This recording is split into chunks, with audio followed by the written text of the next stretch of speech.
Арыбаңыздар, ардактуу аргымак сыйлаган журтум. Назарыңыздарда саяпкер менен баарлашуу берүүсү. Бүгүнкү берүүбүздүн коногу ары селекционер, ары сынчы, ары саяпкер, кыргыз саяпкерлер арасында өзүнүн өзгөчө чыйыры бар Сары Өзөн чүйдүн чыгаан уулдарынын бири Алиаскар Тазагандуу жылкы чарбазынын жетекчиси Үтөрүв Айдар.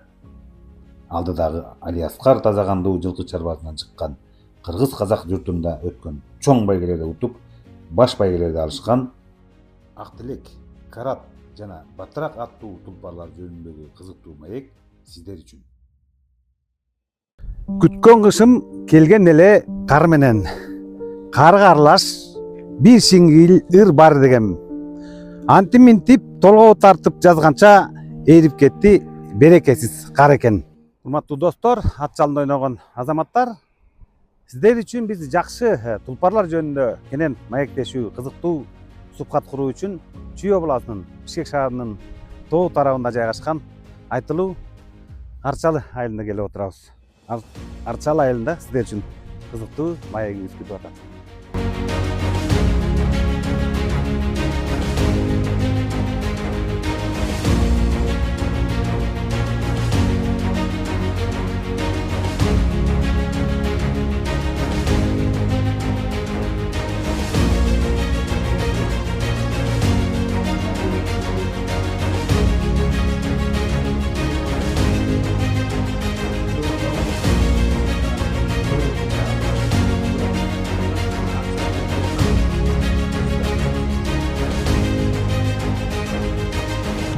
Ассаламу алейкум.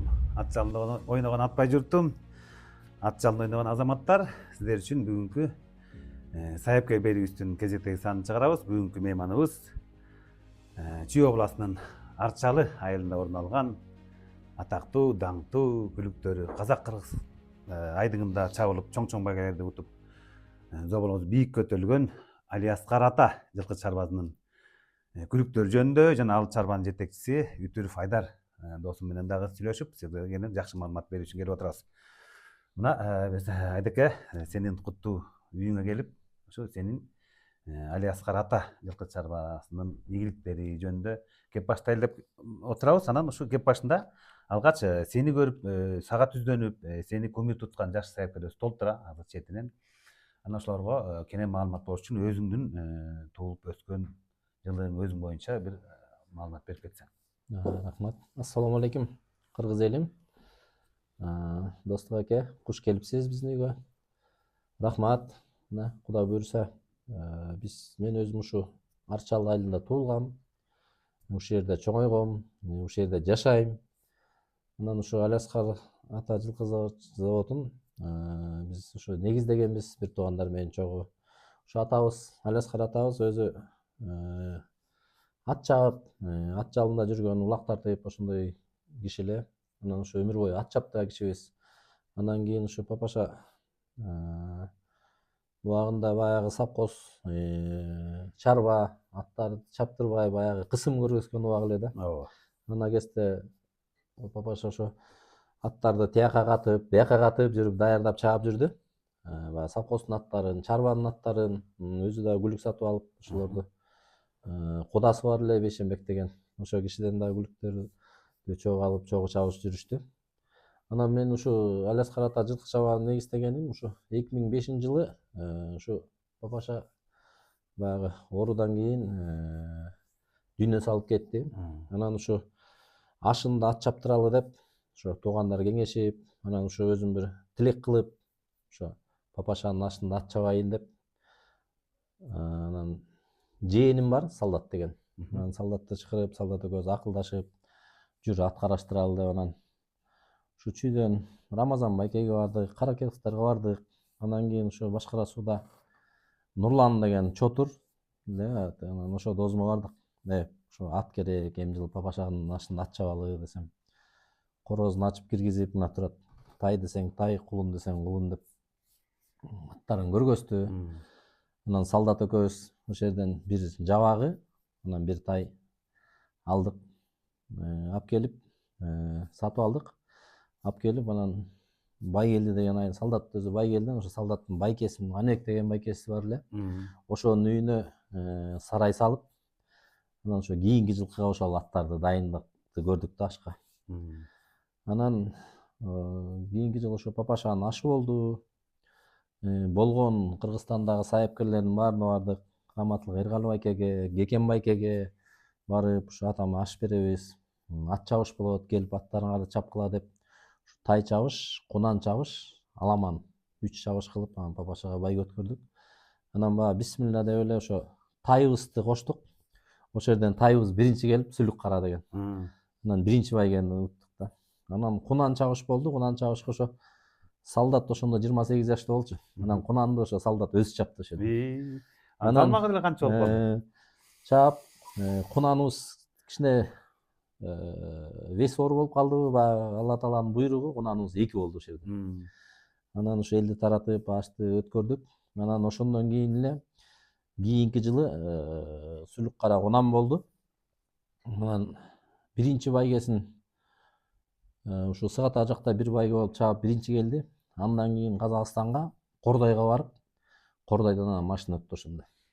Ошондо жанагы Али байкенин, Каракетовдун радниги, Бока байкенин аты, ошо күчтүү аттар, Ильяс байкенин байталы ошолордун баары чабылды эле ошол жерден. Сүлүк кара биринчи машинемде ошо ийгилик, ушу 1 жылдан кийин биринчи ийгилигим ошо биринчи машина масловой семеркоттун. Баракелде. Анан сөзүңөр алчы, Айдеке, бу ошондо 2005-жылы Алияс Карата жылкы чарбасын заводун түптү. Жок, анда түптөй элек болчубуз. Алияс Карата жылкы заводун 2010-жылы түптөдүк. Баягы официально статус алып, аттестациядан өтүп 2010-жылы алдык.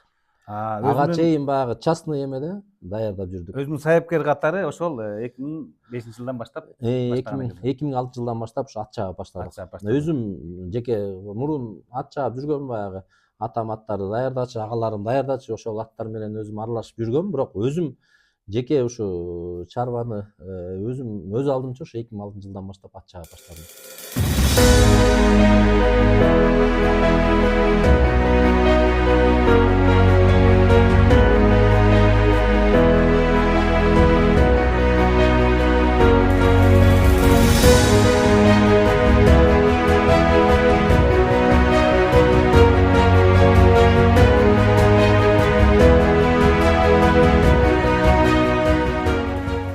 Мына аккан арыктан суу агат демекчи, Алияс Каратабыз дагы чоң сайыпкер болгон экен. Жылкы чарбаны, жылкыны жакшы түшүнгөн инсан болгон экен. Анан баягы кандан канга өнөрү өтөт эмеспи? Анан а кишинин, атаңдын баягы ийгиликтерин өз көзүңөн көрүп, ошо жарандашып жүрүп баарын үйрөнгөн экенсиң. Анан ошол жылкы чарбанын күлүктөрү боюнча дагы сөз кылсак. Алгачкы ошол мына Даран деп бизде өтө көп күлүктөр тараган, даңкы далайга жетти. Анан ошол селекция жумуштарында да кандайча баштадың, ошо боюнча айтсаң. Ошол мен ошо Дозуман, Чотур Дозуман, ошо жана тай менен жабагын алып кеттим. Анан кийинки жылы ошо ашты өткөргөндөн кийин мен кичине бир кырсыктап калып, авария болуп, анан бутум сынып, баягы эме менен жүрүп калдым да.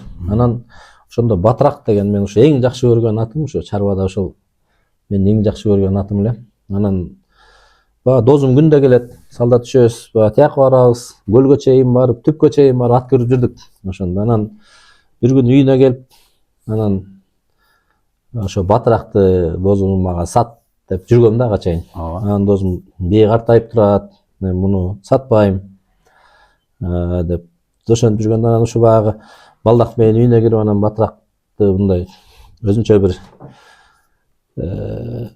времянка деп коет го, анан ошонун ичине киргизип алып багып аткан экен дозум. Жабагыны. Анан ошол жерде кирип, анан сүйлөшүп туруп, анан ошол жерден дозум бер. Ушуну десем, дозум мен берейин, бир условие бар деди да. Анан кандай условие десем, кийин бир ургач угулдун бересиң деди. Дозум берем дедим да. Анан ошол жерден баягы ургач угулумду бермек болдум. Анан баасын сүйлөштүк дозум экөөбүз. Кайсы жылы болуп атат ошондо?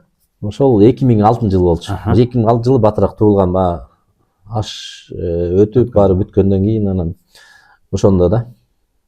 Анан ошол жерден чечишип алдык Батыракты. Анан эртеси күнү келип эле алып келдик. Үйрөнө элек болчу, үйрөтүп эле. Анан бир жума өтпөй ошо каналдын жээгинде бизде маселенке чабыштар боло берчи. Анан ошол жерге алып барып чаап тиги батыраак ордуна закитке берип кетип, эме ак байпак утуп кетти ошондо биринчи жолу. Ак байпак утты да ошо биринчи. Анан кийин эле ошо жастан баштап тай чабышка чаптык. Ошо батыраак бир тайында ушу бир 5-6 чабылды.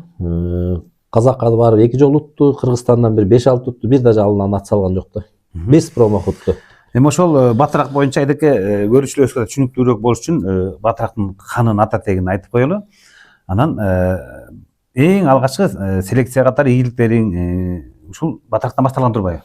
Сүлүк кара батыраак, ошо сүлүк кара батыраак, сыймык ошол 3 аттан башталды. Ошонун баарын тең жана дозуман алгам. Селекциясы сыймыктын ата теги. Атасы Разбор деген айгыр болчу. Кадимки Разбор. Айтылуу Ибо байке раматылык.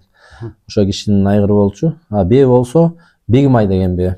Ак тилектин энеси, сыймыктын энеси баары бир денеден да.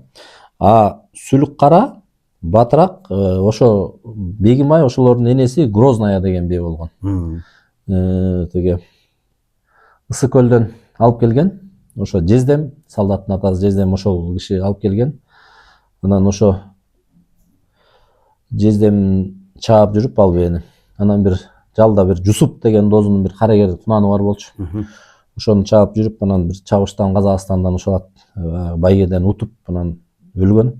Анан ошонун ордуна баягы акча берейин десе келишпей, анан ошол бийин алам деп, анан ошо Жусуп байке ошо бийин алган да. Анан Жусуп байкеден ошо жана Нурлан деген досум чотур. Ошо киши Куатай байкенин иниси, ошо киши сатып алган ал бээни. Ошол бээнин балдары ошо Сүлүк кара, Бегимай, батыраак эң акыркы кулуну. Ошонун баардыгы Грозная деген бээ. Грозная деген бээ аталары гушлярдын кызы болчу. Сүлүк каранын атасы Сүлүк кара Сымбат менен биринчи алган ошол экөө болчу, жанагы эмеде чапкан. Өгөөнүн атасы тең Ирим болчу. Ирим, Ранс, иерархия. Ошо Иримдин балдары болчу. Андан кийин батыраак ошо тайында жанагындай утту. Анан кийинки жылы Кунан болду. Батыраак. Ошо кышы менен жөтөлү кооруду да. Анан тигинден барып сурайм, мындан барып сурайм, анан айтылуу Батыркул Булан байкеме бардым. Байке ушул аттын ушундай жөтөлүп атат кышы менен. Такыр жакшы болбой десем. Анан ушул Булан байкем бир дары сай деди. Человечий аптекада бар экен, ошону алып келип сайдык. Анан биринчи байге Норуста болду кеминде. Ошондо ушу алгачкы машина сайылып турган убактар болчу ошондо. Кубанычбек Сейданович губернатор ушу ар бир районго ушу машина сайдырып байге өткөрдү да. Ошо киши биздин федерациянын жетекчиси болуп калган. Ошол кезде биринчи федерацияны түптөдүк ошондо. Раматылык Стан байке ошо башыбызда туруп, Айнур эже, Улан байке, ушу баары Керим байкелер ушулар болуп федерацияны түптөп, ошо Кубанычбек Сейдановичти жетекчи кылдык ошондо. Ал киши губернатор эле ал кезде Чүй областынын. Анан ошо биринчи байгени ошо кеминде өткөрдү. Анан ошол жерде тиги Казакстандан бир күчтүү кунандар келет деп Аламанга БУ Волга сайылды, Кунанга Масловый семерка сайылды. Ай баракалла. Тиги. Ошондо баягы кеминден барып ат чаптык.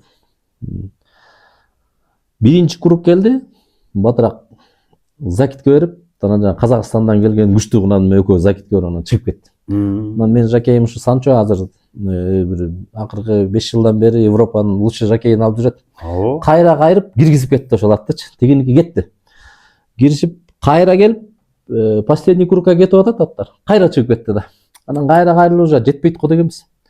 Анан кайра кеткен артынан чапкылап кыйкырып өкүрүп сөгүн. Элдин алдына келгенде баягы көрүнбөгөн жер экен круг. Келатсак эле батыраак келди талды да жаңгыз. Күтүүсү болбойт. Күтүүсү ошондо баягы Кыргызстандан биринчи машинемди ошондо уткам да. Батыраак менен.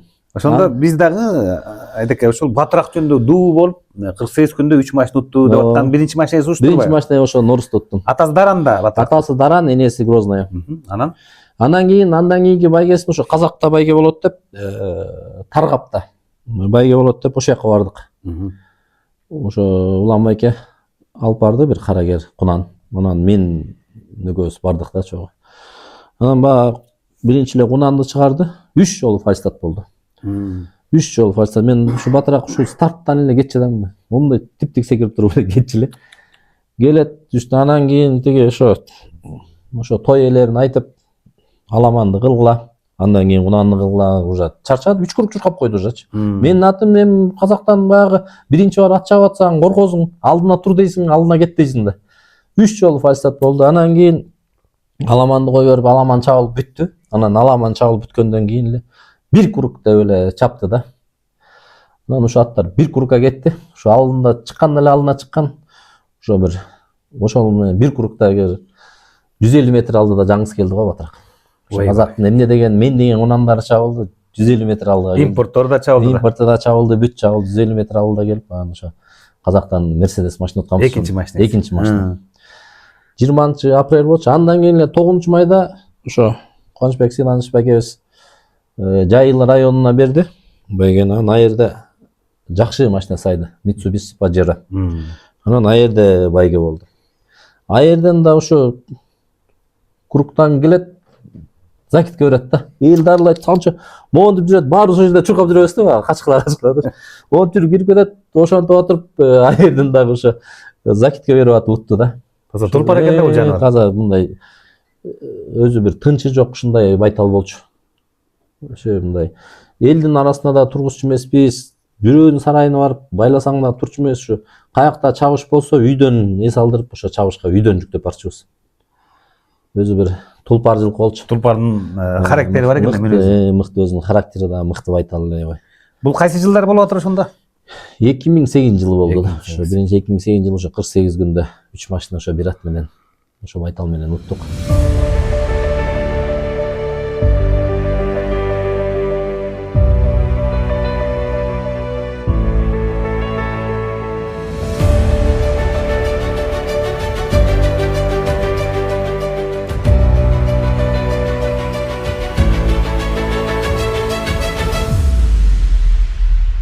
Айдек анан бирок багы эне баарынан улук ыйыксат эмеспи? Анан бул биздин сүрөтүбүздүн фонунда апаңда сүрөтүндө туруп атат.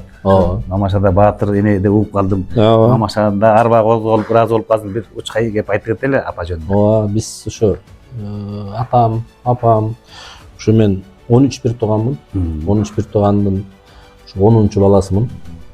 Ошо мен төрөлгөндө ошо ата энем ошо жанагы герой Баатыр энесин, Баатыр атаны ошо алышкан. Ошо ушул кишилердин арбага колдоп, ушул кишилердин колдоосу менен ушунча ийгиликке жеттик деп ойлойм. Ошо бул жерде жаңгыс эле менин ийгилигим эмес.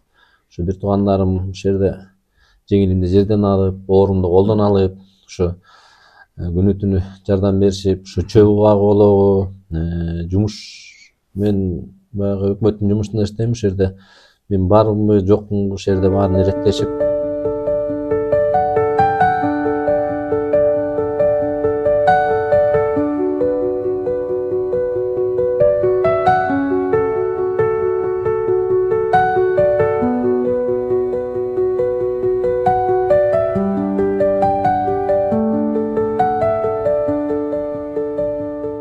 Мына достор, Айдар инимдин ушундай чоң ийгиликтерин жөнүндө учкай маалыматты бердик. Эми бул сүрөттөгү Айдардын ата энесин дагы баса белгилеп кеткенибиздин себеби мына апасы 13 баланы төрөгөн Баатыр эне. Атасы болсо Алиаскар атабыз ошо чарбанын мыкты кызматкери болуп, Сайыпкеди бала күндөн бери муундан муунга өткөрүп, атасынан үйрөнгөн өнөрүн өткөрүп, мына Айдакем да жөн жердин колуну эмес экенин сиздерге белгилеп кетели максатта.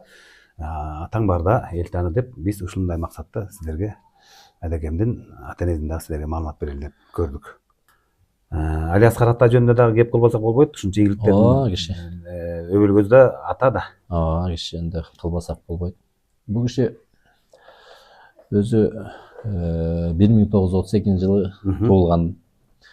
Анан ошо жаш кезинен баштап согуздан кийин ошо чабандын жардамчысы болуп, ушул чарбада ошентип иштеп жүрүп, анан ошо өзү чабан болуп иштеген да.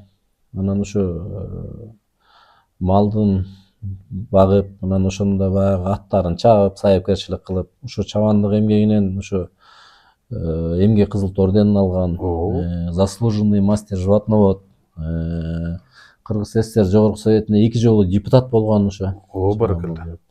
Ошо киши ошо 13 баланы тарбиялап, баарыбызды ордубузга коюп, туурубузга кондуруп, баарыбызды учурган, ошо ар бирибиз баягы жогорку билимдүүбүз балдардын баары. Ошол атты дагы ошол менен кошо ошо 13 баланы чоңойтуп, жанагы мал, койду багып, ошо сайыпкерчилик менен дагы артта калбай ошо ат чаап жүргөн киши да. Ошо кишиден баягы үйрөнгөн талим менен ошо баягы ат жүрөгүбүздө калган, ошо ат менен ошо кишинин жолун улап ошо келатабыз биз.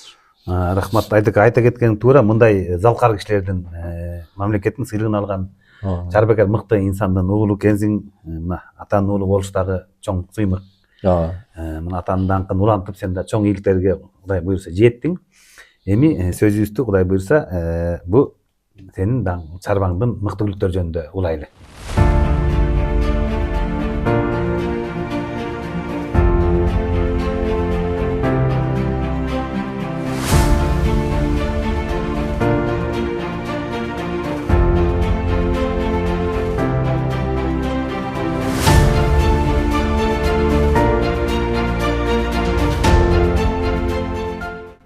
Урматтуу достор, маегибизди улантабыз. Сиздерди кызыктуу маек күтүп атат, улантабыз. Эми кеп кезегин Али Аскар ата жылкы заводунун даңкын далайга, атагын алыска, казак-кыргыз туугандарыбызга чейин жалпы өмүр өткөн ийгиликтер жараткан күлүктөрдүн айрымдары менен маекти кызыктуураак кылалы. Мына Айдаке, ушул Али Аскар ата жылкы заводдун бир 4-5 мыкты күлүктөрүн, ошол эле Ак Тилек, ошол эле Карат, Аравия деген, анан дагы бир-эки ушу мыктылар жөнүндө көрүштүбүзгө баяндап берели. Анткени булардын чабыштары учу кыйры элинге аябай угулган күлүктөр да.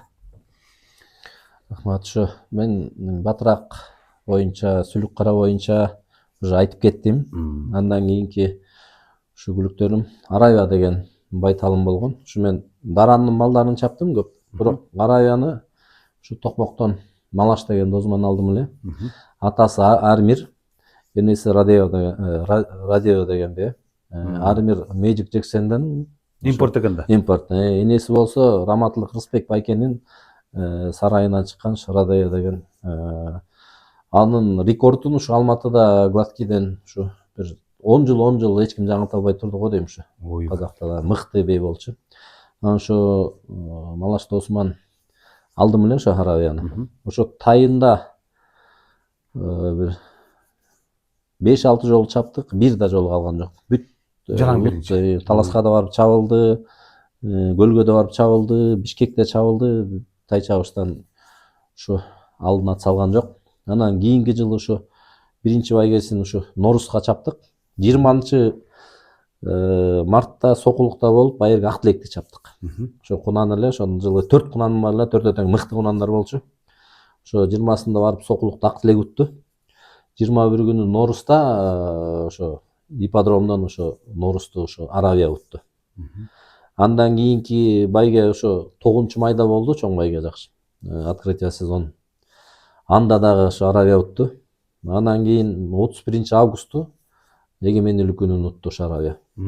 Кунанда. Кунанда. Андан кийин ошо 31-инде чабылды.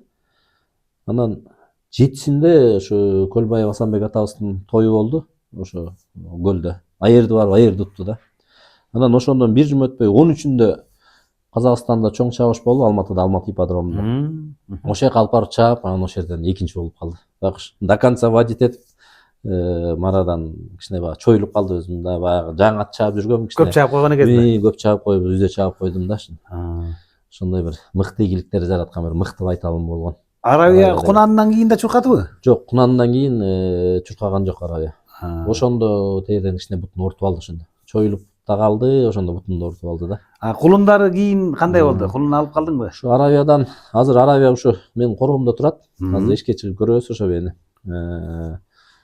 Турат коромдо. Ушу бээ ушу тукум жагынан аябай кем болду да. Кем болду. Дарандан бир жакшы кулун тууган. ушу эме болуп суук тийдиби ушу өпкөсүнөн эме болуп эле тайында өлүп калды. Андан кийин Ак Тилектен бир жакшы тай тууган Байтал мыкты болчу, ал дагы оюн салып барып каска жарылып ал өтүп калды да. Андан кийин ушу бир 5 жылдай туубай жүрдү. Анан лечение кылдырып антип ушу 5 жылдан кийин тууду. Араптан жанагы парвоз деген араб улам экенин айгыр эле, ошондон алып келип ошону каратып, ошондон токтоду да биринчисин. Токтоп тууп, тоодон тууп ошо Арчаны аралап кетип алгулду дагы өлүп калды. Ошо жайдын ушу июлдун айы болчу. Барып, мен өзүм барып көрүп, алып кетели деп, ушу кармайлбай койдук да. Анан как раз 12-июль папашанын өлгөн күнүнө Куран окутабыз деп үйгө эметип, анан малчымын дагы эртең эле мен жеткирип берем деп эметти да, ошо менен кетип калгам да. Ошо менен алгулуну да ала албай калдык. Анан ошондо үй жерде Байсан жүрдү эле. Ошо. Анан ошо Байсандан токтоп калып, азыр жаска кунан поздний августта туулган тайы бар. Анан андан кийин дагы кызыр калды. Быйыл буюрса болсун деп атабыз да. Ошо. Деги эле кулун бербепти да. Кулун мындай көзгө бир эле азыр тайы бар. Ошо тайы бар. Аны дагы ошо бир дозума подарить эттим эле, ошо дозум бээрде кармап турат азыр. Сенин даңкыңды дагы абдан бийик зоболоң көтөргөн, көп бай куткан күлүктөрдөн дагы бири бул Ак Тилек. Ак Тилек боюнча дагы канын анан ийгиликтерине да айтып берсең. Ак Тилек жөнүндө дайым айтпай кетсек болбойт да. Ак Тилек да баягы ошо далай намысты кыргыз казакты алып берди. Ак Тилектин атасы Даран. Ушу Иса байке алып келди эле ошо Даранды. Батыр Өмүркулов Иса байке алып келди эле. Ошондон барып жанагы дозум Нурлан жана Бегимай деген бээсин Майрык деп койбойбуз биз. Өзүнүн эмеси, өзүнүн аты Бегимай эле, анан кийин Майрык деп ошентип калдык. Ошон менен Дарандан туулган кулун эле Ак Тилек. Ак Тилек ушу тайын да эле чаптык аны. Тайын да ушу закитке берип байгеде келип жүрдү, бирок закитке берип ошентип чуркады да. Андан кийин Кунанында ушу биринчи байгесин ушу Сокулуктан ошол жерден утту. Аябай балчык, Сокулуктун кругу да аябай тяжелый круг го. Ошол жерден ушу бир жакшы утту да ошол жерден. Андан кийин ошо эртеси Ноорузда эмени чаптык, Аравияны. Андан кийин анан 6-майда эмеге бардык. Казакстанга Жансүгүров деген жерге Талдыкургандан ары ошол жерде бир аябай чоң байге болду. Анан Аравияны да Ак Тилекти да алып бардым. Анан Бека Экөө тең кунан. Анан Бека Аравияны чапты, анан Максат Ак Тилекти чапты да. Анан баягы Аравияны тиги Ак Тилек эркек эле Аравия ургач эле ушу Коневоскадан кичине гүл өтүп койду да. Анан коштук ушу полный круг Аравия водить этти. Анан ушу Марага бир 150 метр калганда ошо аябай жаан жаап 3 күн. Саздакта жер экен, момундай баткак да. Анан тиги артынан кунандар келип, анан кийин тиги Бека Максат чап деп анан ошол жерден камчыны чапса, Ак Тилек эле алдында 2 кунан келаткан. Ошондон ашып эле биринчи кирип кетти тиги Максат. Мен машина уттумбу я, биринчи келдимби деп өзү таң калган да, ошо кичинекей бала болчу да ошон. Баягы тиги эметкенбиз. Анан артынан 2 кунан келди, 2 кунан анан Аравия 4-чү болуп келди да. Андан кийин ошо Ак Тилек андан кийин барып ошол жерден жол ачылган экен да. Жол ачылды да, ошондо биринчи жол ачылды. Баягы уктап келип эле утту да ошо байгеничи. Баягы жаныбар ушул андан күчтүү ат эле ошол. Андан кийин Кунанында эмеге алып бардык. Соңкөлгө. Соңкөлгөн аябай кесе чуркап Керим байке бир кунанын алдыга кетирип, ошо менен кубалап жиберип, артында 2 кунан менен баягы тактика менен Керим байке өзү утта жерден. Анан ошондон бир жума өтпөй Соңкөлгө бардык. Соңкөлгө барып чаптык, эмеге Каркарага. Каркарадан жаңгыз келди. Ай баракелде. Кунан мыкты кунан эле жаңгыз келди ал жерден. Анан кийин ошо эме Бабанов Өмүрбек Таласка жана Манас Ордого чоң байге өткөрбөдүбү? Ооба. Анан ошондо 2011-жылы. 2011-жылы ошондо анан Кунан чабыштан ошо Шакен акенин Кара Шумкары чабылды, Керим байкенин Кунаны чабылды. Анан ошол жерден анан үчөө кармашып анан ак тилек ошол жерден уткан да. Аябай жакшы уткан. Жакшы уткан ошол Көргөм жерден. албай. Анан ошол жерден эме кичине бутун ортуп алды ак тилек. Баягы күчтүү компания болду, анан баягы эменин кругу дагы баласынын кругу да өйдүлдү экен ошол жерден. Анан ошо менен алып келип кичине бутун лечение кылдык, токтоттук. Анан кийинки жылы 3 жашында биринчи байгеси болду, эмеге алып бардык. Аскар байке Жанбеков.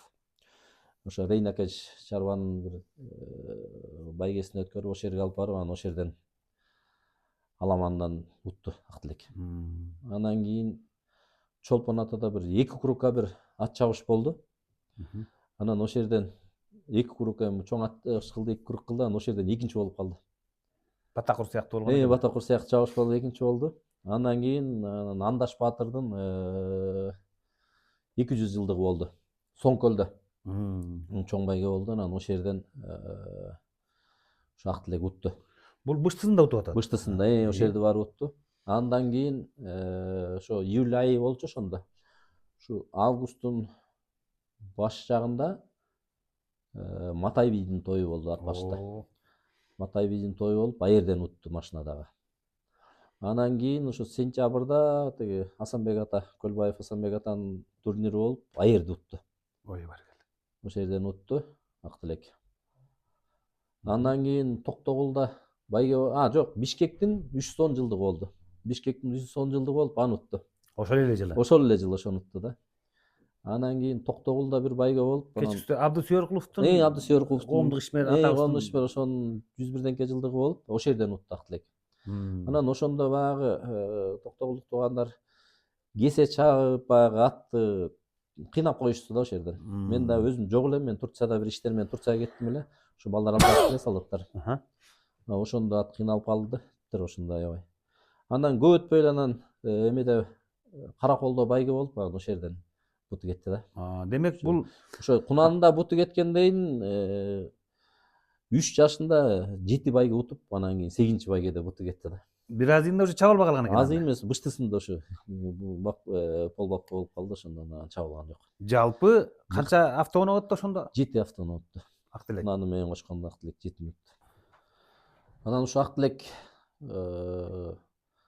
ушу жакшы чуркады аябай. Анан ушу малбы, жамбы ушу бак бериш керек экен да. Ак тилектен кийин Акниет деген андан да мыкты ушу жумушта бияктан тогуш иштеткенде ушу ак тилек толтурган нормативтерди аткарган андан да күчтүү Ниет Акниет деген иниси бар эле. Бир тууган. Бир тууган. Ушу тайында чаппай кармап, Кунанын да чаптык да. Анан биринчи байгесин ушу Кара-Балтага 23-февралда апардык. Анан чоң айдоого эле чапты. Монтип тосуп турабыз, келет, закитке берет.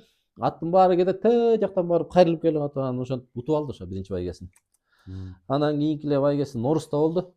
Норуста дагы ошо бир ак тилек Акниет последний кругка кеткенде, жанагы өйдөкү поворотко келгенде, аттар ылдый Кытай казганын ылдый жагында болчу да, ошо бир 200 метр алда келет.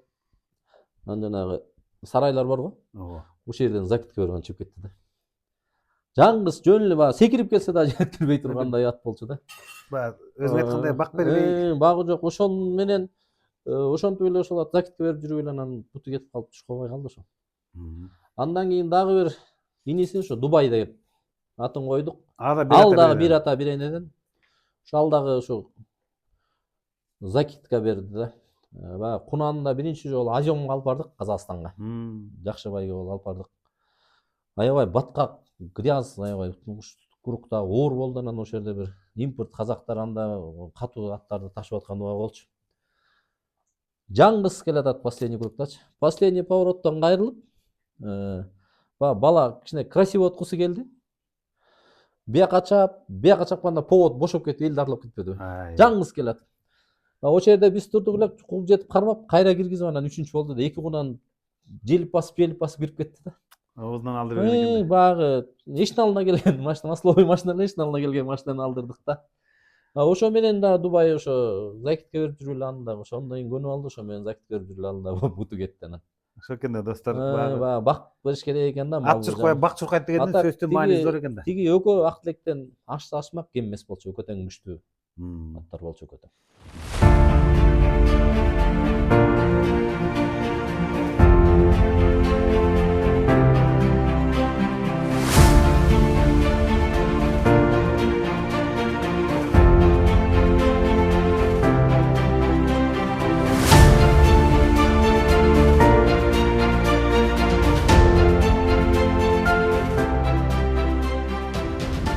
Анан эми булардан да тышкары сага дагы кыргыз элине дагы ар намыстап келген материалдык дагы чоң ийгиликтерди алып келген гүлүбүз бул карат. Эми карат боюнча дагы бул көрүүчүлөрүбүзгө маалымат бербесек болбойт го. Ооба, карат боюнча бербей кетебиз. Мен жана Ак Тилек, Батыраак, Сүлүк Кара, Аравия болгон аттардын баарын сатып алгам мен. Сатып алып чаптым да. Ушу өзүмдүн коромон биринчи туулган ошо Карат, Ибарат деген эки туулганда ошо даранды мен өзүм алып, сатып алып даран. Уже эми булардын баарын, бул ийгиликтердин баарын жараткан ошо даран деген айгыр болчу да. Ошол айгырдын балдары да булар. Ошону сатып алганда биринчи алып келип, ошо жана Чотур деген досум үйүнө коюп, бээрден ар бир бие күйлөгөндү алып барып, ошол карат эң биринчи мен өзүм коромон туулган ошо Карат, Ибарат деген эки күлүк болду. Анан ушу Карат тайында чапкан жокпуз, Кунанында биринчи байгесин ушу эмеге алып барып коштук Чолпон атага. Өзү бир тоголонгон, номбоңдогон эме болчу. Кунандачы. Анан ушу коштук, аябай эттүү болчу эти. Анан жүрүп ушу 5-чи байгеге кирип кетти да. Эң алгачкы чабыш. Алгачкы чабыш. Ошондон анан тиги Зайка, Оторбай байкенин кунаны, күчтүү кунандардын баары чабылып, анан ушунда Зайка отто Карат 5-чи кирип кетти да. Андан кийин эле 2-чи байгесин августтун ушу баш жагы болчу. Караколдо байге болуп, анан ошол жерге алып бардык. Ошол жерден анан ошо эменин түптүн дагы бир кунанынан калып калды. Пилигримдин бир кызы бар экен, ошондон калып калды да, 2-чи болду. Анан кийин ошо 31 август болуп калды. Анан ошо болгон кунанын баары ошол жерге чогула турган болду да. Анан ошо байге да ошол жылы аябай катуу сайылды. Канат Исаев президент эле биздин федерациянын. Анан ошо акчалай кылып саябыз деп, анан ошондо наличка акча, сертификаты жок наличка акча ошондо сайылганда анан мен 2 кунан коштум. 3 кунан кошмокмун. Мурунку күнү тер алып атып, солдаттын да бир мыкты кунаны бар эле, дарандын баласы. Буйрук деген. Үчөөнү тер алып атып, анан ошо жыгылып алган баягы жүрөгү жарылып өлүптүр да. Ошо ал дагы күчтүү кунан болчу. Анан экөөнү алып барып коштук. Анан ошондо Карат алгачкы байгесин ошондо 31 августта утту. Андан Ибарат артынан келип ал 2-чи келип 2 кунаны мештип келип атпайбы? Эгемендүүлүктө ошо 31-нде Караттын ошо жазаткан. Анан кийин Ибарат 2-чи болду. Анан Нарында байге болуп калды. Карганбек байкебиз, Самаков. Нарында жакшы байге өткөрүп, анан барып байгеге бардык. С-класс Мерседестерди сайып атпайбы? Анан терден эле биз таңыбызрайын Караттап келсек болмок экен, Ибараттап келдик деп ошо солдат менен Эдилекке кичине эме кылды, буюрса Ибаратты утат. Кунанын лидери ушуну өткөндө Карат утту, эми бул артынан келди деп. Анан баягы Кудайдын буйругу экен. Буйругу менен Ибарат ошол жерден С-класс утуп алды. Анан кийин эле Бишкектин 150 жылдыгы болуп калды. Анан ошол жерден Карат дагы утту. 150 жылдыгын. Ошол Кунанында. Анан андан кийин уже 6 чабылды да. 7-чи байгеси Спартакиада өтүп калды да. Ошол жерден анан Карат кичине чоюлуп калды, Любезныйга уттурду. 2-чи болуп калды. Кунандык карьера ошондой болду да. Анан Каратты 3 жашында башка чабылган жок. Ошондон келгенден кийин ич өтүп ооруп 1 жыл ич өттү. Ой. Чыкырбаган ветврачыбыз калган жок, калбаган лечениябыз иши кылса 1 жыл турду жөн эле, шатырактап эле ич өтүп турду. Анан 4 жашында биринчи байгесин ушу ипподромго сынак кылып алып бардык. 3 ат болду, 4 ат болду иши кылса. Ушу 4 аттан 4-нчи келди. Карат. Анан ошол жылы анан 1 ай өтпөй анан эмеде байге өттү. Ысык Атада. Бир партия ошо шайлоонун алды болчу, бир партия байге өтүп, анан ошол жерден Mazda машинасы айды, жакшы машина. Анан ошол жерде утту. 2-чи байгесинде эле утту да. Андан кийин Казакстанга бардык. Казакстанга ошо Санкара деген дагы бир жакшы кунаным болгон, ошо Маткерим Султан байкеден алдым эле. Мастерица Себастьян. Ал кунаным ошо кунанга коштум, ал кунандан утту. Анан Эдил менен солдат тиги Жакейимди урушуп атат да. А баягы сабаштан Казакта барганда сабайт да, Жакей сабап, балам монтип жүрөт, анан айттым мен. Билер карма Каратты деп атат, айттым токтогон жеринен токтойт, алдынан чык да ур депчи. 70 ат болду, 3 ат марага кирди. Бүт жүрөп аттын баарын токтотуп салды Карат ошондочу. Канча бышты эле карат ушунда? Жок, 4 жаш болчу. 4 жаш 4 жаш. 70 ят болгон ушу 3 лат марага келди. Келди. Калганы бүт токтоду. Кубалап алдына чыгып эле балама таяк жеп калган болуп, улам артын карап эле кача берди. Карат кете берди. Ошо менен 3 лат артынан келди. Карат келгенден кийин бир топто эңгешти ошо. Эмне экен байгеси? Байгеси масловый Жигули болчу. Семерка масловый Жигули болчу. Ошону кунам менен эмени уттук. Төө уттук. Ой, керемет. Санкара менен Санкара да аябай мыкты чуркады эле. Аябай жакшы чуркаган. Көчмөндөрдө дагы жакшы ик жаратты карат. Ошол боюнча да айтсаң. Көчмөндөрдө карат 4-чү болуп калды. Ошо жылы кичине өзүбүздөн да кетти, аяп койдук аттычы. Аяп койдук ошондон. Ошондо жекишинде сайыпкерлиги менен ошондо эметем да ошо чогуу турдук элек. Карат 2-чү кругга кетип атканда ушу көбүк менен кетти да. Анан жекиш ошондо айтты да, карат бүгүн жакшы эмес го я депчи. Ушу көбүк 8-чү кругда чыккандан да карат утат эле бүгүнкү байген депчи. Кыран баланын айткан. Баланын кыраандыгын, ошо жекиштин кыраандыгын ошондо көрдүм да. Ошондо айткандай эле ошо аягында ошо эти көп тарталбай, бирок ошо күчү менен байкуш токточу эмес алатын. Анан ошо менен кирип кетти. Бир эле көчмөндөргө чабылдыбы же кийинки да Бир эле көчмөндөргө чабылды. Андан кийин көчмөндөрдөн кийин анан ошо Тайторунун кубогу өттү биринчи жолу. Аябай чоң байге болду. Эсбол дозус 3 аламан алып келди. Секенай дозус 3 аламан алып келди.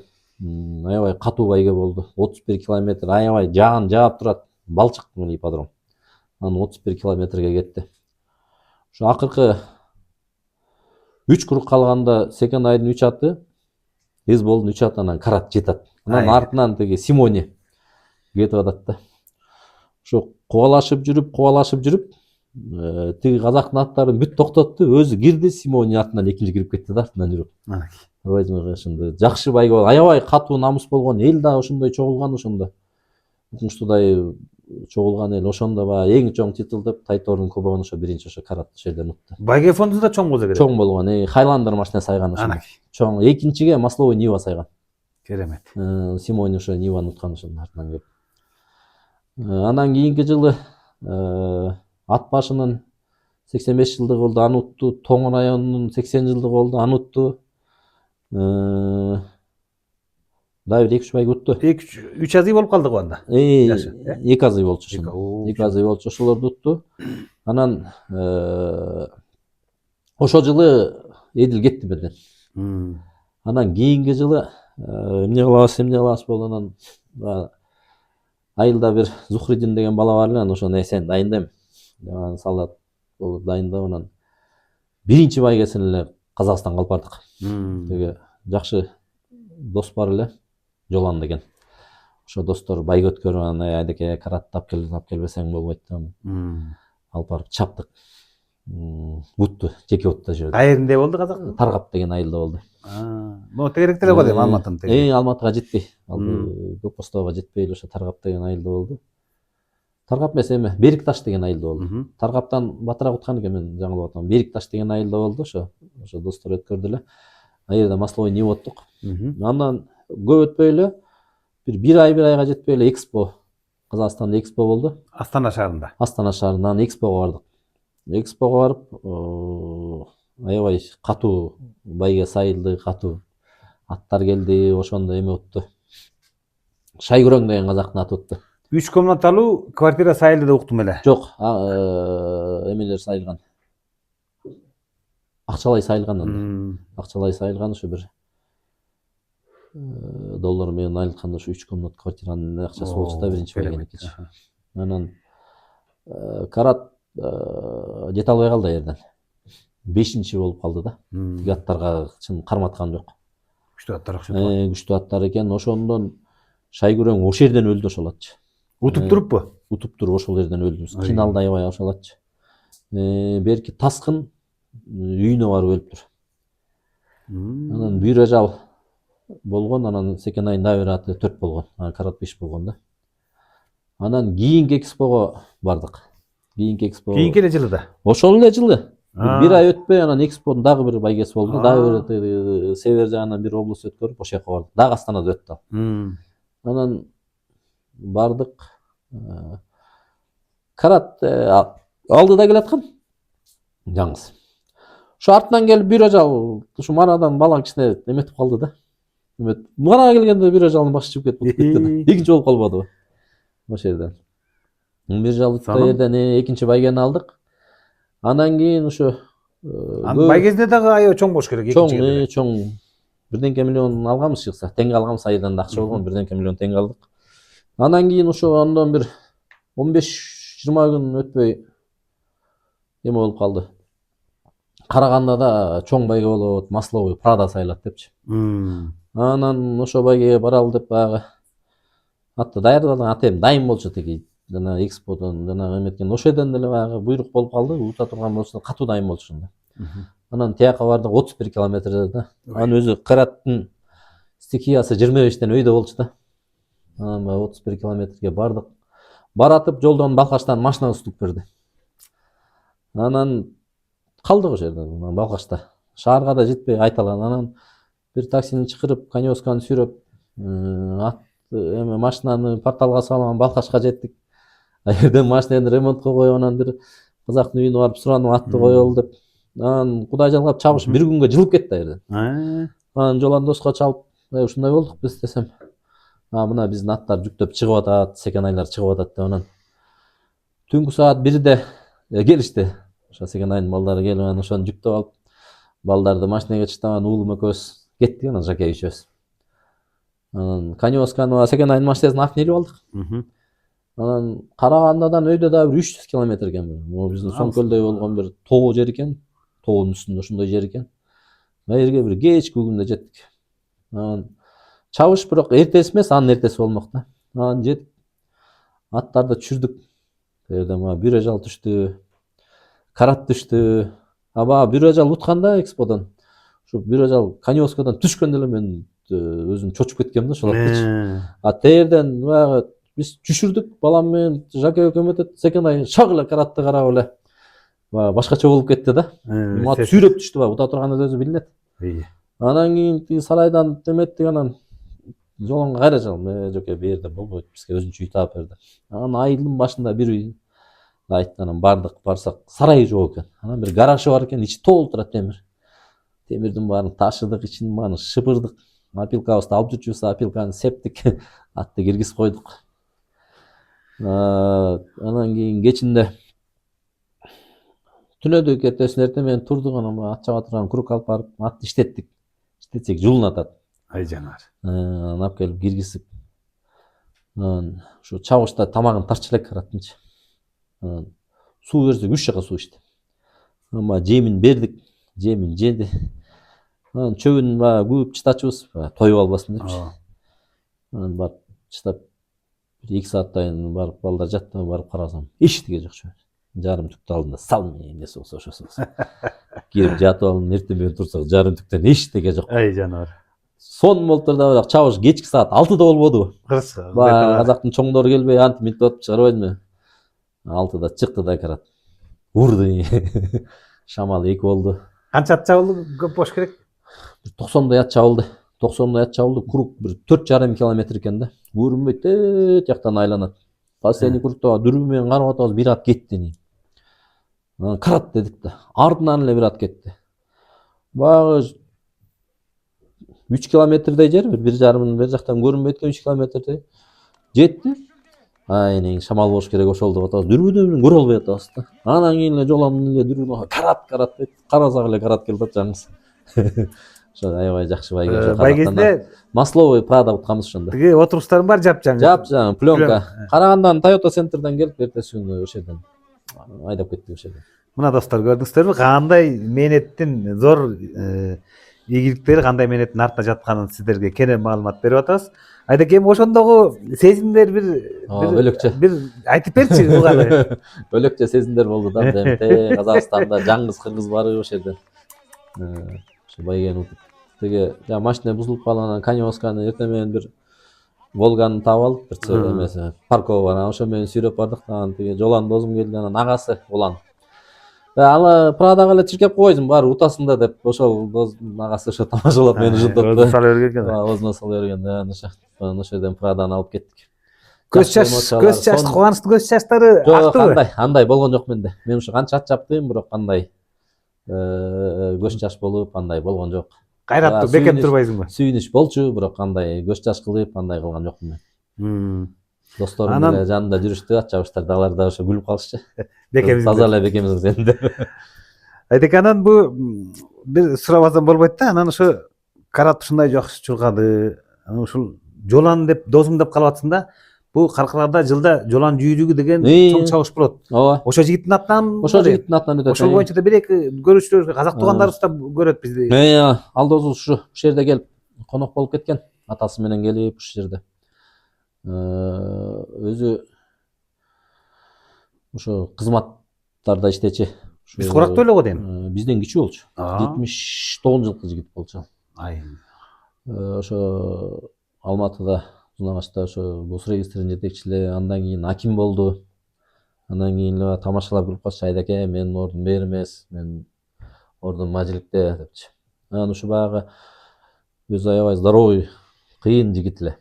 Анан ошо жылкы боюнча келип, менин селекциямды көрүп ошо келип, мына Европадан аттарды алып келип атабыз, тияктан алып келип атабыз. Айдакең унандары деп ошондо бир 4 кунаным бар болчу. Байсангор, эме Роза деген бир 4 кунаным бар болчу. Тайлар болчу да ошо жаска кунандар. Анан көрүп, мына карачы деп. Анан ушул киши баягы аябай конюшнясына жакшы салган, ушу селекцияны эме кылып, ушу доморошный ат өстүрөм деп ошентип аябай тилек кылып жүргөн да. Анан баягы ковид экен, баягы аким болуп, баягы бүт жерге кирип ушу жуктуруп алса керек, анан ошондо байкуш киши баягы дүйнө салып кетти. Мыкты жигит эле. Андан кийин ошо Турган ошо Омбай жакшы байгелерди жолан жүйрүгү деп өткөрүп жүрөт. Ал өзү тирүү кезде ошо талды курганга, Каркарага өзү жыл сайын байга өткөрчү. Жети суу жүйрүгү деп жыл сайын байга өткөрчү. Ошо байга анан кийин жолан жүйрүгү болуп өтүп жүрөт да. Сонда ошо жолан жүйрүгү абдан мындай бир чоң өтөт. Салмактуу байге да. Өзү салмактуу, мыкты жигит эле. Биздин досторубуз да барып аяктан байга алып келип атат. Анан бу карат боюнча сөзүбүздү жыйынтайлап калдык. Караттын соңку байгеси жөнүндө кеп калалычы. Соңку байгеси ошондон августтун 17-си чабылды го дейм. Ошо жана эмен кийинки жылы да. Ошо жылы 17-си чабылды, ошо жана Прадан уттук. Анан понедельникке чейин күтүп, тиги машинаны оформить этип алып кеткиле деп дайындап кетти тиги жолондос. 2 күн аерде конок болдук. Анан понедельник күнү машинаны Toyota центрден алып чыктык, оформить этип алып, анан тиги балдар ага чейин моторун жасатып Балкаштан келип калып атпайбы. Анан кайра келет, Балкаш келгенде кайра мотор ыстып көрүп атпайбы. Ошо менен ат бир жумадан ашык жолдо жүрүп калдык. Ат чарчап калды аябайчы. Сөзсүз да. Анан ошо менен баягы токтотолу деп эме кыламыз, анан ар жак жолан дос жакшылайт да, Астанага калтыр деди аттычы. Калтыр балаң менен охрана коюп берейин, тренерин калтыр. Ошо жерде иштетсин тиги эмеге. Алтын тулпар. Ошо Астанада өтөт, ошого чаап ал депчи. Анан мен өзүм ушу көңүлдөнгөн жокмун да ошого чапканга, сен кой деп атты алып кеттим. Үйгө алып келдик, ат жулунат. Баягы өзү күчтүү ат болчу. Табына келгенде конюшняга киргенде, бөлөк бирөөнүн конюшнясына киргенде аттар жүрөгүн чурчу да. Кыйгырып өгүрүп беришет эле. Чапчынып. Андан кийин ошо кайра ошо алтын тулпарга алып кел деп. Анан ары кыйылып, бери кыйылып, атты карасак мыкты. Солдаттан сурасам жарайт дейт. Анан кайра Астанага жол жүрүп, байкуш ат чарчап калды.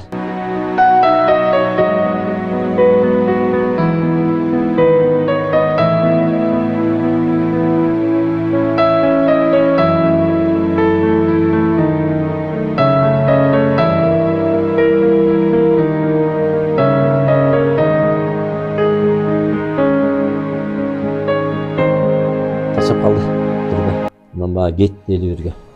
Шамал койгон кашка карат ушу акыркы группа кетишти. Бөлүнүп кетишти. Кетишти аттардан бир 1 километрдей алдыда жүрүшөт да. Ушу последний прямойго келгенде байкуш карат чарчап калды да. Токтоду. Коён шамал 1 кирди, коён кашка 2 кирди, ушу карат басып токтоп араң кирди. 3 кирди. 3 кирип кетти ошол жерден. 4 миллионбу 5 миллион эме алдык, теңге майы алдык. Бирок ошондон эле эс ала албай койду да. Ушу майлаган тамыр үзүлүп кетсе элек, жогондо болгон эт башта чакырдык Кыргызстанга. Келип баары эле тигини сайдык, муну сайдык. Жылган жок беле? Жыгылган жок ат. Жыгылган жок. Анан терден эс алып кеткен чабыштан. Конюшняга келгенде эметти да. Анан кара терге чуулап туруп алды, анан дарылада сайдык болбой койду, анан айттым кеттик. Ошол Бишкекке келбеди ошол ат. Канча сааттык жол экен? 18 саатта келдик. Не деген? 24 саат, 25 саат жүрсөм урдук салып машинагечи. Аттын баштарын баары шишип кетти. Анан мен өзүм да ооруп калдым ошондочу.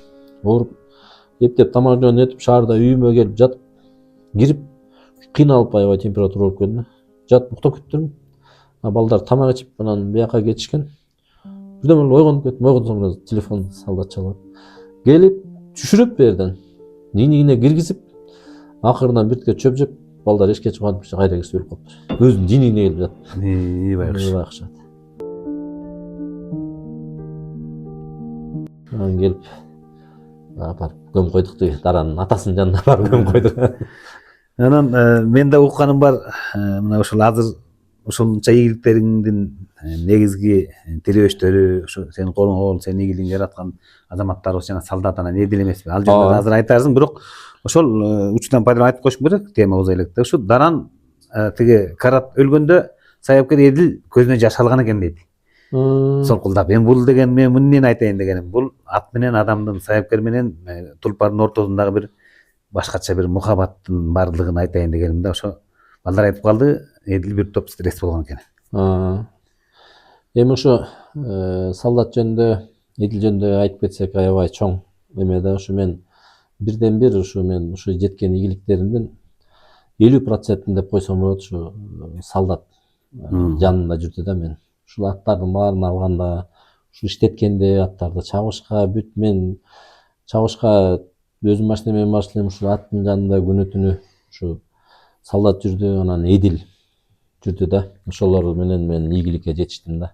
Өкөтөң баягы бул ат журкаш үчүн өзү Раматылык Эргалиев айга айткан, 4 тарабың тегиз болуш керек депчи. Саяпкер менен Тулпар келиш керек. Хажайындын биринчи характери келиш керек, ат келиш керек, жакей келиш керек. Ошондо барып ат баа чуркайт да.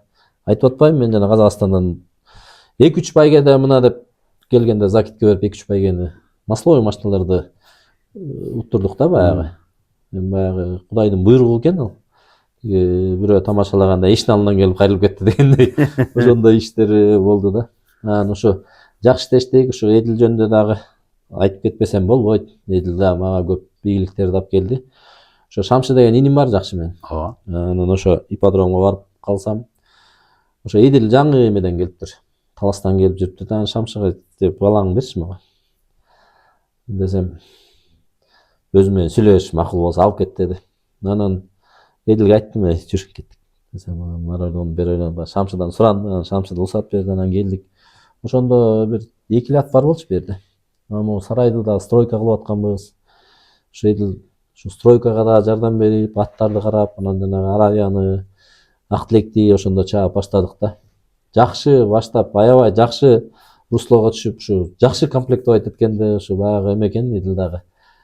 Ушу досторубузду, кимдерибизди эме болду да. Ошондо 5тен кылып койчу элем мен. 5 тай, 5 кунан кылып комплектовать этип, ар кайсы кандан алып келип, мыкты. Ошол моментке келгенде Эдилбай анан бир балдар алып кетти да. Ошо Эдил кеткен. Жана Казакстандан Караттын жалган ийгиликтердин баары ошо Эдил кеткенден кийин болду.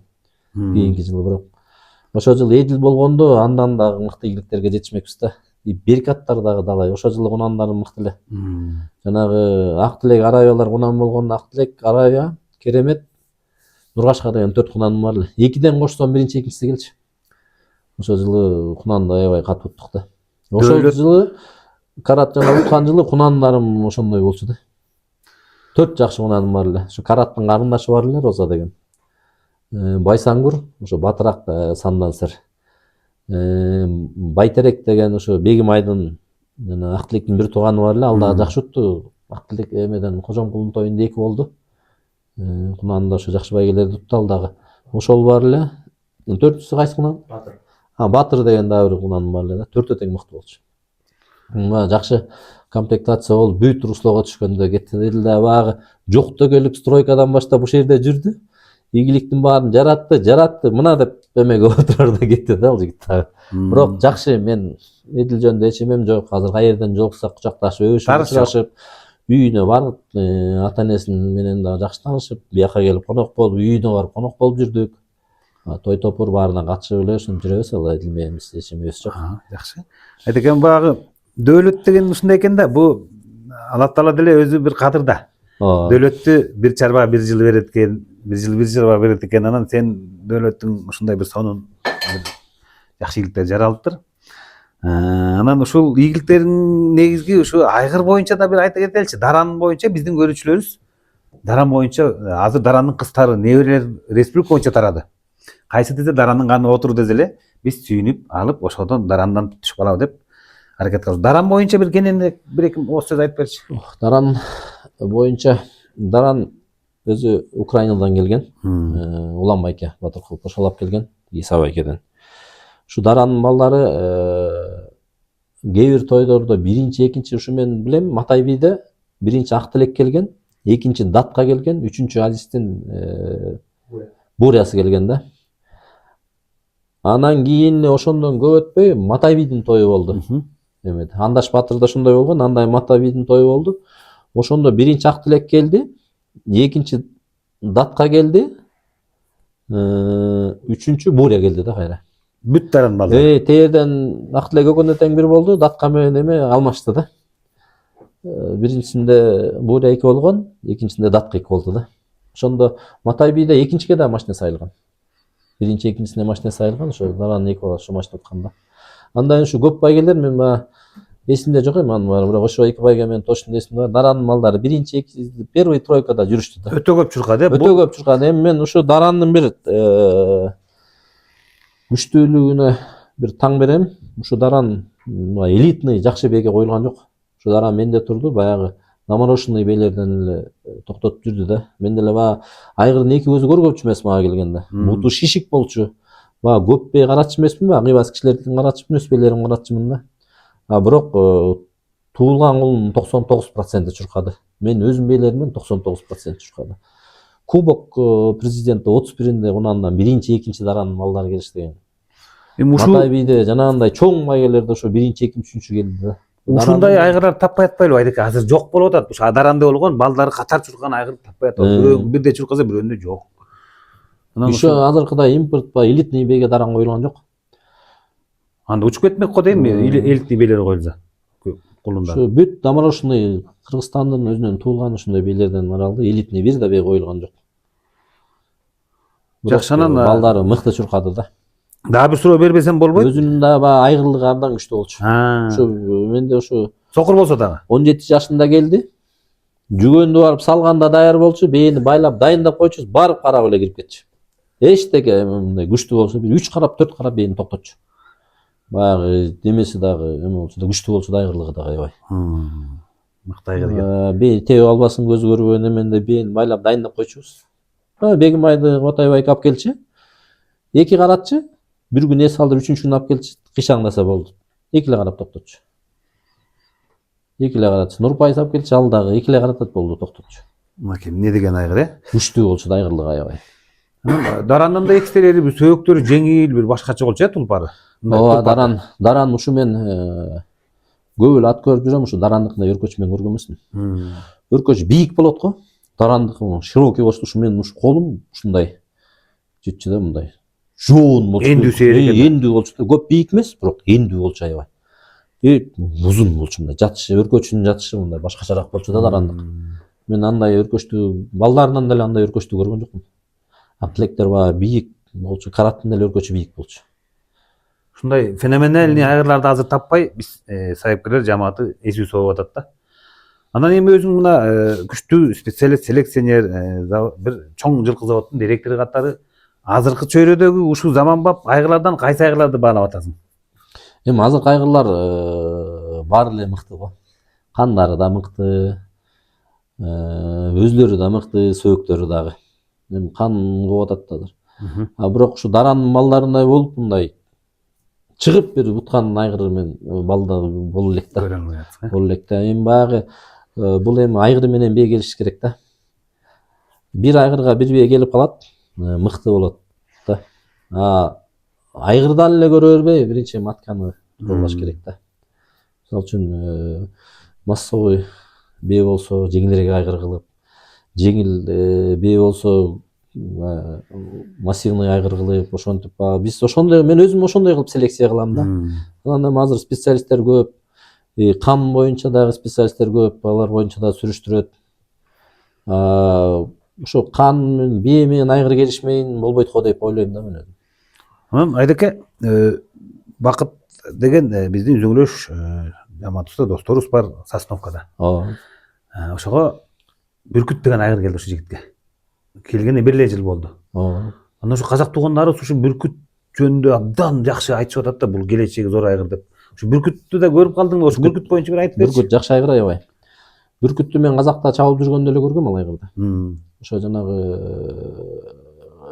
Калмурат деген бала дайындачы. Сарсен аганыкынан мыкты чуркады өзү. Анан кулундарын билбейм, казакта кулундары чабылдыбы, чабылган жокпу. Ушу Бакытка жаңы келди, быйыл түштү го биринчи кулундар. Кулундар мыкты түштүр. Айгыр мыкты айгыр. Кулундарын мен да көрдүм, жакшы. Мен бир байкап калганым, машинеде туруп, машиненин үстүндө туруп бүркүттү титиреп аткан, кишенеп атса, машина титиреп атканын байкаганым бар да, бүркүттү. Анан ушу бүркүт жөнүндө сенден да сурап калайын, күчтүү адис катары деп. Бүркүт сөөгү аябай таза мыкты айгыр, мыкты да чуркаган. Ушу бийлер келсе чуркаса керек бүркүттүн балдары. Жакшы. Эми баягы кээ бир айгыр гладкийге берет экен, кээ бир айгыр аламанга берет экен. Ошого жараша баягы туура бийлер туура подбор болсо бүркүттүккө чуркайт го менин оюмча. Жакшы.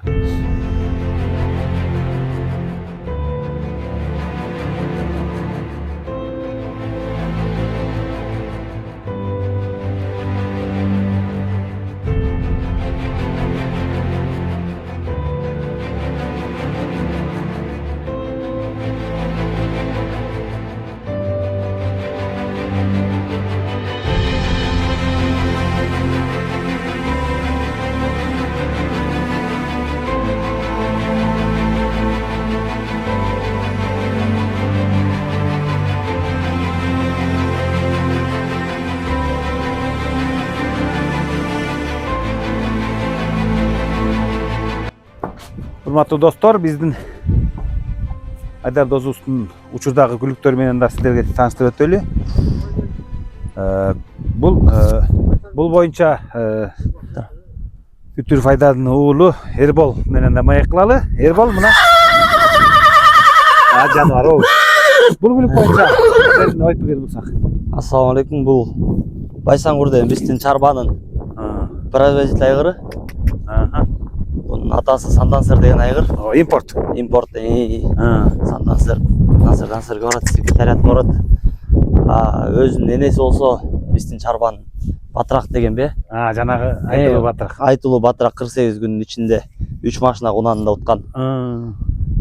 Батырак деген бе өзү да жакшы чуркап жүргөн, кол тандаган жок, канча сайыпкер алмашса да бардыгына байгып берген күлүк.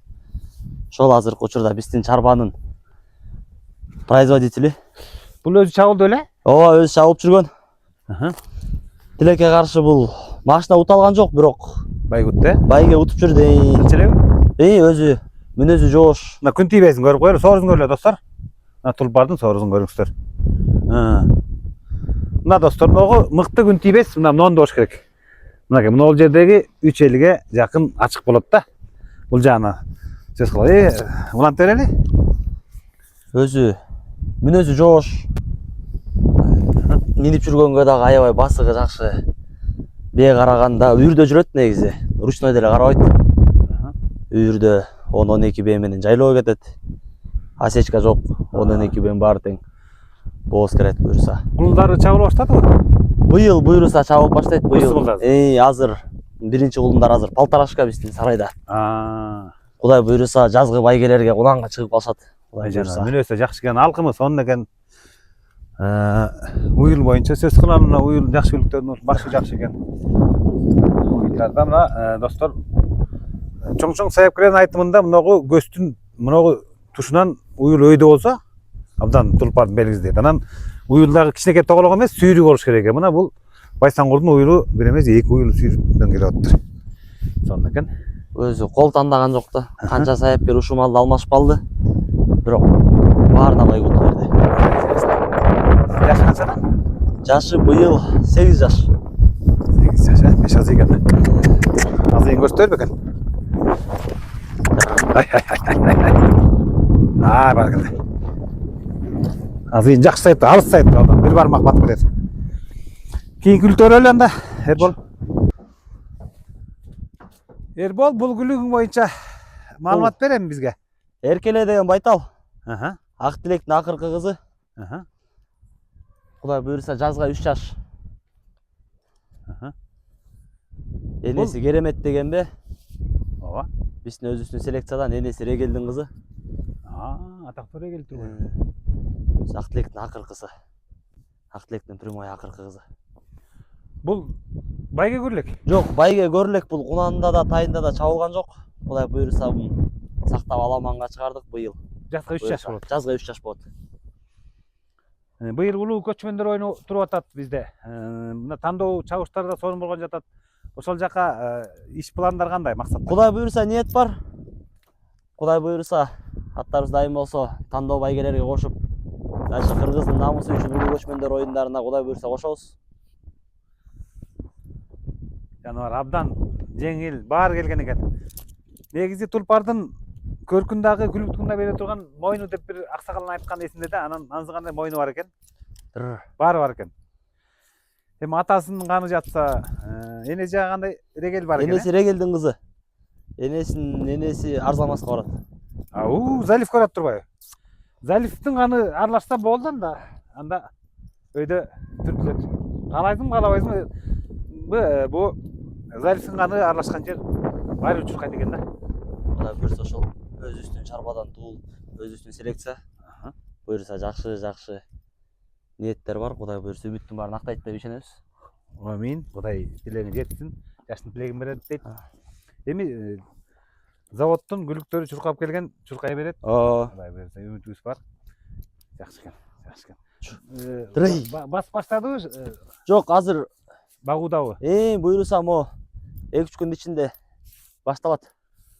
Эртелетпесек, тандоо турнирлери май-июнь айында эле. Ошол май-июнга апарабыз го. Эрте жазга чапкыбыз келбей эле эме да. Болбой эле бышты болуп эртерээк болот да. Жашты кылып коюшу мүмкүн, Кийинки күлүктү көрөлү, 3-үнчү күлүктү. Эрбол, бул тай окшойт, Бул тай. Жок. Бул энеси ошол Айтулуу Батырактын кызы. Байсулуу деген. Өзү тайдын атасы Диегоден айгыр. Орок айылында турат. Немец. Диегону укканым бар. Ал каяка барчу эле Диего? Диегону ошону точно билбейт экенмин, немец да. Привозной айгыр өзүчө. Ошол атасы Диего, энеси Байсулуу дегенбе? Байсулуу Батырактыкы, атасы француз. Биздин атамдар Казакстандан Секен айганын конюшнясын алып келишкен француздун айгырыбыз бар эле. Ошонуку. Анын аты француз, өзү Силдирбейске барат. Бул мен Чолпон Бердикеев устатымдын айтыбы бар. Бото көздүү күлүк келечеги кең депчи. Азгандай көз жайнап туру жаныбардын. Ошо буйрса бул тайдан да үмүттөрүбүз чоң. Кудай буйрса быйыл жаңы үйрөттүк эми. Үйрөтүлдүбү? Үйрөтүлдү. Тынч эле экен? Тынч, жоош. Мына чыйрак мал ушинтип эле көрүнүп калат. Чыйрак мал экен, чымыр мал экен. Кайсы айда туулду?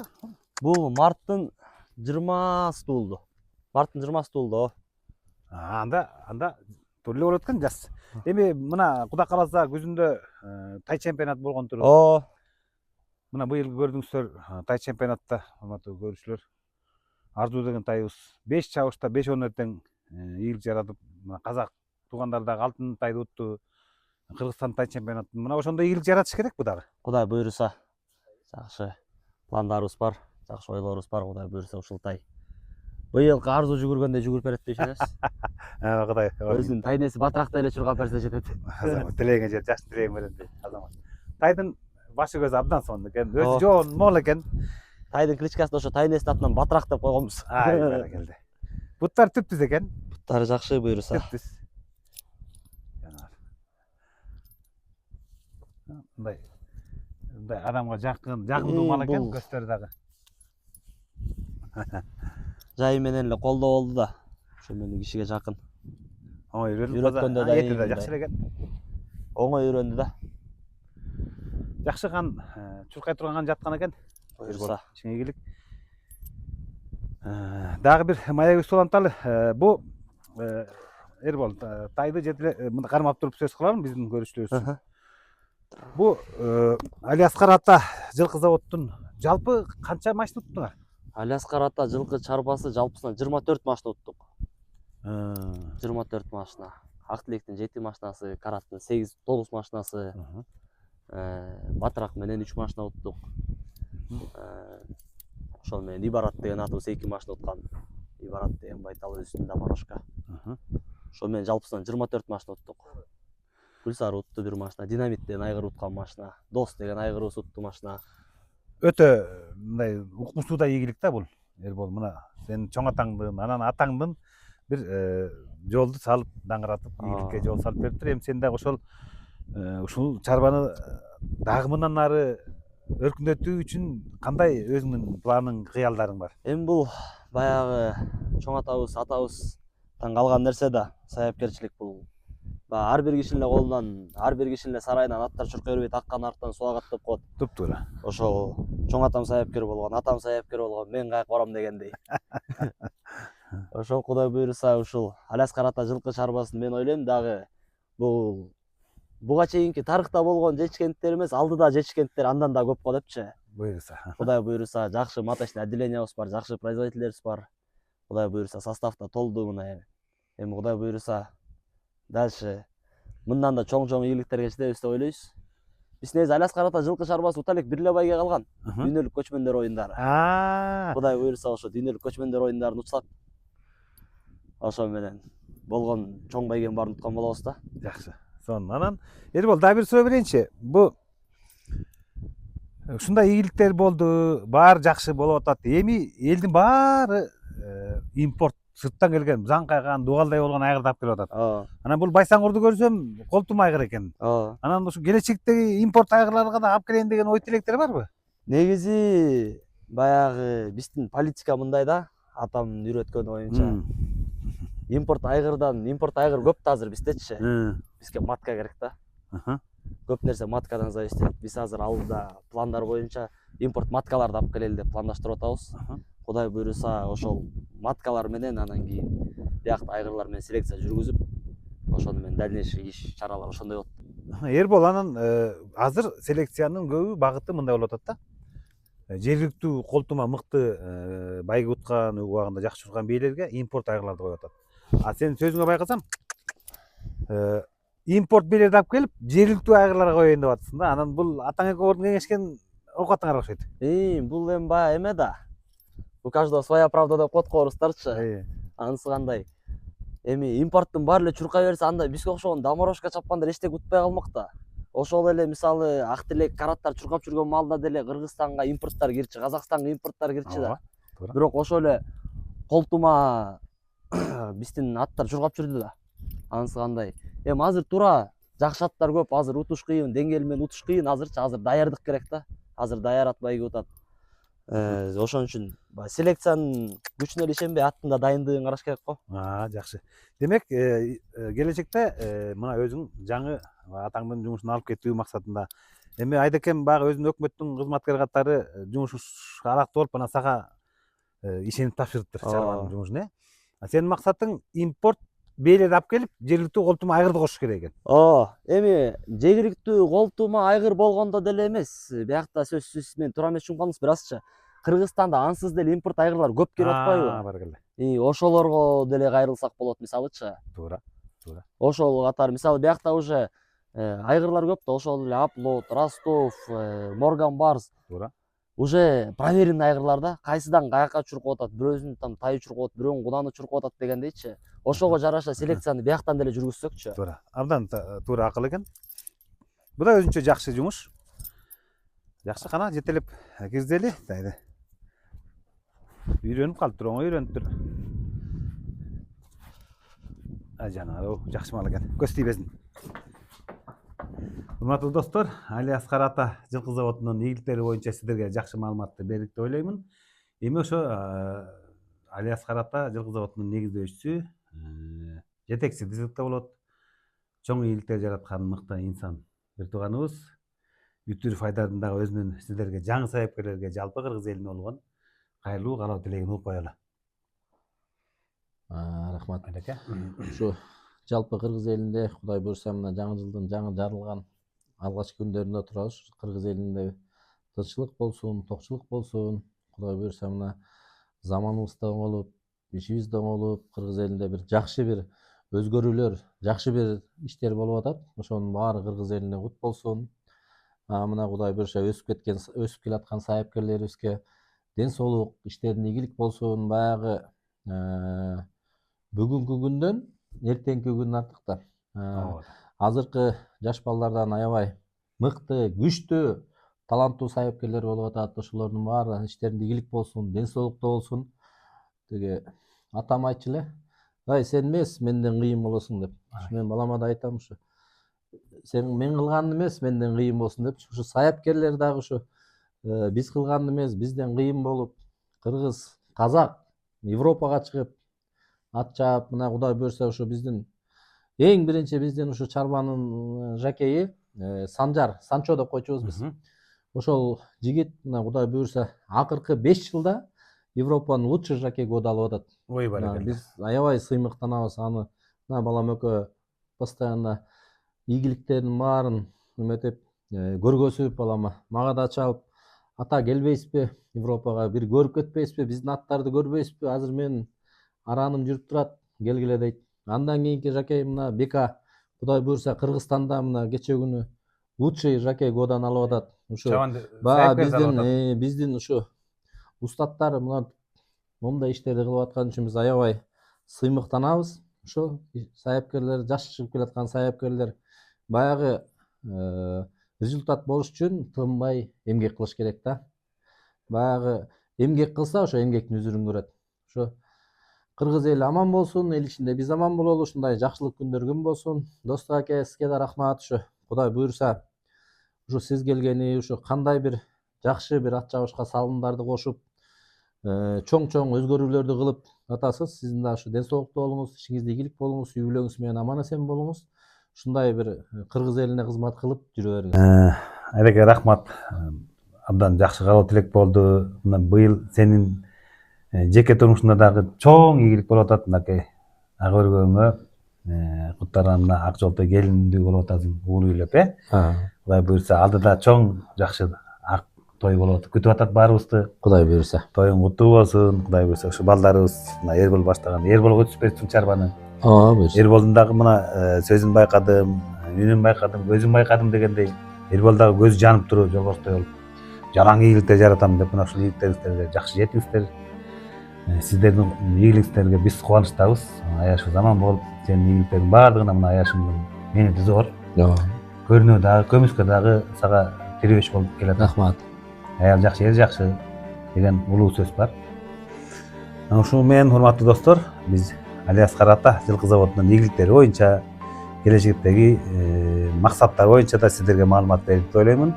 Баарыңыздар ат чабыңыздар, ат миниңиздер, ат бар жерде жылкы менен биргелешкен турмуш тириликте, ден соолуктагы, бактылыкта бирге болот. Саламат болуңуздар.